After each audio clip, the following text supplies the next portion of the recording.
Welcome my dear students and my dear friends. Welcome back once again. Dear student, मैं हूं doctor Ved और आज मैं बात करूंगा use of fake document and punishment. अगर अक्सर सुना होगा कि फर्जी कागजात करते हुए पकड़ा गया, फर्जी कागजात का प्रयोग किया गया। आप नौकरी में फर्जी कागजात का इस्तेमाल करते हैं, अपने इस मार्कशीट में आप चेंज कर लेते हैं, या आप किसी ऐसे डॉक्यूमेंट्स में आप जो है कुछ बदलाव करते हैं, चेंज करते हैं। तो आज इसी पे मैं चर्चा करने वाला हूं। क्यों कि यह इतना संगीन अपराध है, ये इस तरीके का अपराध है जिसके लिए आपको जेल हो सकती है, आपको सजा हो सकती है। यह बात आप सबको जानना चाहिए। तो आज मेरी इस ऑनलाइन क्लासेस में आप सभी का स्वागत है। आज हम बात कर रहे हैं यूज ऑफ फेक डॉक्यूमेंट। अक्सर आपने सुना होगा कि किसी दूसरे का एक्सपीरियंस सर्टिफिकेट किसी ने यूज किया, ठीक है, किसी दूसरे व्यक्ति का नाम इस्तेमाल किया। जरा इन 6 बातों को समझिए। नौकरी के लिए झूठा कागजात प्रयोग करना, अक्सर लोग क्या करते हैं, अपने प्रमाण पत्र में बदलाव करना, अच्छा साबित करने के लिए, जबकि हम ऐसे हैं नहीं, लेकिन अपने आप को बेहतर साबित करने के लिए हम अपने प्रमाण पत्र में बदलाव कर लेते हैं। दूसरे के सर्टिफिकेट पर अपना नाम प्रिंट कर लेना, किसी दूसरे का इनरोलमेंट है, किसी दूसरे का आईडी है, उस पर हम क्या करते हैं, अपना नाम प्रिंट कर लेते हैं। गलत अनुभव प्रमाण पत्र का प्रयोग करके नौकरी हासिल कर लेते हैं। बगैर पढ़ाई किए हुए कहीं कुछ पैसे दे करके प्रमाण पत्र खरीद लेते हैं, सर्टिफिकेट ले लेते हैं।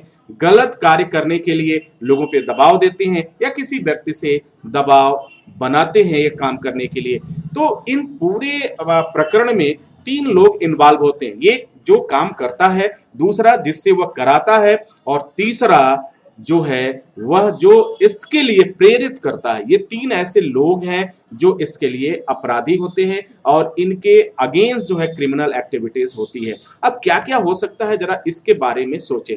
अगर हम बात करें आईपीसी एक्ट 463 और 469 की, इंडियन पीनल कोड जो भारतीय दंड संहिता है, इसमें जरा सोचिए, जरा एक नजर देखिए। अगर हम बात करें धारा 463 की, कूट रचना, यानी फर्जी काम करने के लिए एक जाल तैयार करना, एक खाका तैयार करना, एक स्ट्रक्चर तैयार करना, तो किसके अंतर्गत पनिशमेंट होगा, धारा 463 के अंतर्गत। अगर मैं धारा 464 की बात करूं तो इसमें है मिथ्या दस्तावेज रचना, यानी फेक डॉक्यूमेंट बनाना। वह व्यक्ति जो फेक डॉक्यूमेंट बना रहा है और वह व्यक्ति जो बनवा रहा है, ठीक है, तो ये भी इन्वॉल्व हो रहा है। और फिर जहां इसका इस्तेमाल किया जाएगा, अब देखिए धारा 465 कूट रचना के लिए, या ये एक शब्द है, हिंदी का शब्द है कूट रचना। इसका मतलब होता है फर्जी, फोर्जरी, फेक, गलत, झूठा, ठीक है। तो धारा 465 कूट रचना के लिए दंड है, क्या पनिशमेंट किया जाए, क्या आपको सजा दिया जाए, यह प्राविधान करता है।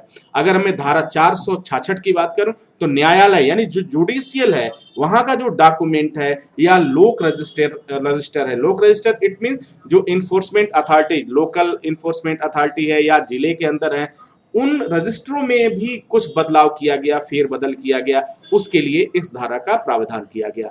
अगर धारा 467 की बात करें तो मूल्यवान प्रतिभूति, वसीयत इत्यादि में कूट रचना, यानी यह भी एक तरह के दस्तावेज में क्या करना है, चेंज करना है, बदलाव करना है। अगर मैं धारा 468 की बात करूं तो छल के साथ, छल मतलब धोखा के साथ कूट रचना करना। जिसे एग्जाम्पल के तौर पे मैं बताऊं कि किसी व्यक्ति ने 1 लाख रुपए का आपको चेक दिया और आपने उसमें क्या किया, एक जीरो बढ़ा दिया, तो 1 लाख के बजाय उसका अमाउंट कितना हो गया, वह बढ़ गया। अब उतना पैसा आपने उसका इस्तेमाल कर लिया।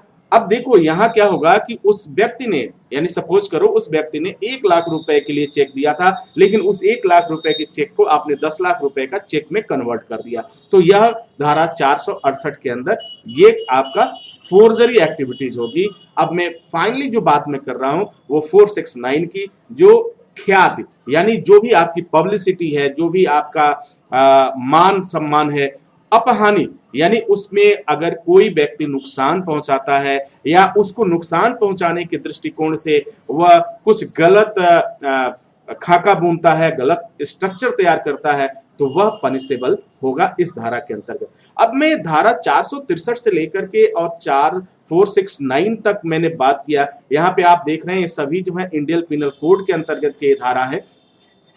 अब इन सबका एक रेशियो लिया जाए, ये सबका जो एक समरी लिया जाए, तो क्या हो सकता है? आप एक सवाल पैदा हो रहा होगा कि अगर किसी व्यक्ति ने ये फोर्जरी काम किया है, किसी व्यक्ति ने गलत दस्तावेज प्रयोग किया, किसी व्यक्ति ने गलत आधार कार्ड का प्रयोग कर लिया, किसी व्यक्ति ने गलत पासपोर्ट का यूज कर लिया, किसी व्यक्ति ने गलत चेकबुक का प्रयोग कर लिया, किसी व्यक्ति ने गलत प्रमाण पत्र का और सर्टिफिकेट का यूज कर लिया, तो उसको क्या सजा हो सकती है और किस तरीके का सजा हो सकती है? अगर इस बारे में चर्चा किया जाए और इस बारे में बात किया जाए, तो हमारे सामने जो कुछ बातें आती हैं, कुछ इस तरीके से आती हैं।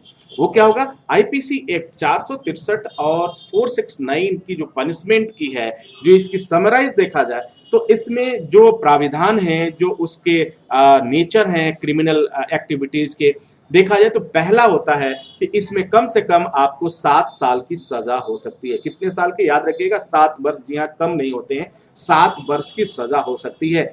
अगर आपका जो है 10 साल का लड़का है या 12 साल का लड़का है, या फिर जो है आपकी शादी हुई, तो समझिए कि 7 साल का समय आपको जेल में व्यतीत करना पड़ सकता है। और उसके साथ साथ आपको क्या करना पड़ेगा? आपको एक फाइन भी देना पड़ेगा। अगर आप फाइन नहीं दिए तो आपको अतिरिक्त जो है 5 साल और व्यतीत करने होंगे, यानी 12 साल आपको करना होगा। तो जरा सोचिए कि एक गलत कार्य करने के लिए, एक डॉक्यूमेंट चेंज करने के लिए, अपने आप को बेहतर साबित करने के लिए आपने कुछ चेंज किया, और चेंज करने की वजह से 12 साल जेल में रहने की आपने तैयारी कर लिया।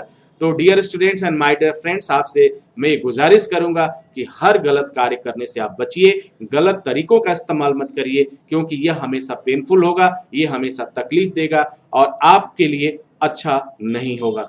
हम अगर सच बोलकर कोई काम करें तो बहुत मजा आता है, सच्चाई से, ईमानदारी से काम करें तो बहुत मजा आएगा इस जिंदगी को जीने में। लेकिन अगर गलत रास्ते का आपने चयन किया तो निश्चित रूप से आपको तमाम परेशानियों का सामना करना पड़ेगा, क्योंकि आप इसे डिजर्व करते थे, आपने गलत किया। इसी के साथ इजाजत चाहते हैं, नेक्स्ट वीडियो में हम पुनः हाजिर होंगे। तब तक के लिए wish you all the best. Thank you for watching, thank you for learning.